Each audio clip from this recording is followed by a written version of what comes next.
آپ اس کے بنیادوں کو دیکھو، اس کے اندر ہمارا خون پڑا ہوا ہے، تو ہم نے اگر خون دیا ہے تو آج کا خون بھی ہم دیں گے اور آج کی تبدیلی بھی ہماری وجہ سے آئے گی۔ ہم وہ لوگ ہیں جو لاکھوں میں پہچانے جاتے ہیں، ہم وہ لوگ ہیں کہ ہماری شناخت تبدیل ہے،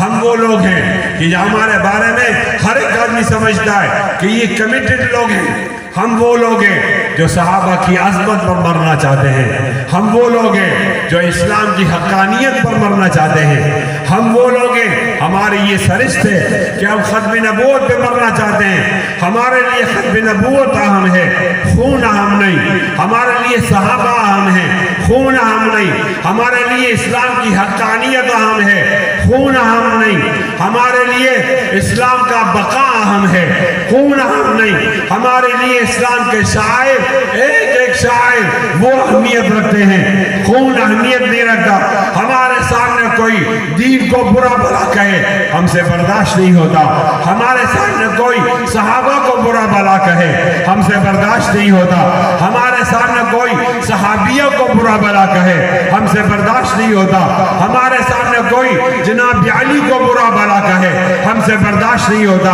ہمارے سامنے کوئی حضرت عثمان کو برا بھلا کہے ہم سے برداشت نہیں ہوتا، ہمارے سامنے کوئی جناب عمر کو برا بھلا کہے ہم سے برداشت نہیں ہوتا، ہمارے سامنے کوئی ابوبکر صدیق کو برا بھلا کہے ہم سے برداشت نہیں ہوتا، ہمارے سامنے کوئی ابوبکر کی بیٹی کو برا بھلا کہے ہم سے برداشت نہیں ہوتا، ہمارے سامنے کوئی عمر کی بیٹی کو برا بھلا کہے ہم سے برداشت نہیں ہوتا، ہمارے سامنے کوئی ام المومنین کو برا بھلا کہے ہم سے برداشت نہیں ہوتا۔ یہ ہماری سرشت ہے، یہ ہماری خواہ ہے، یہ ہماری فطرت ہے، یہ ہماری عادت ہے کہ ہم کمپرومائز نہیں کر سکتے اور سب مل کر بولو کہ ہمارے سامنے کوئی نبی علیہ السلام کو برا بھلا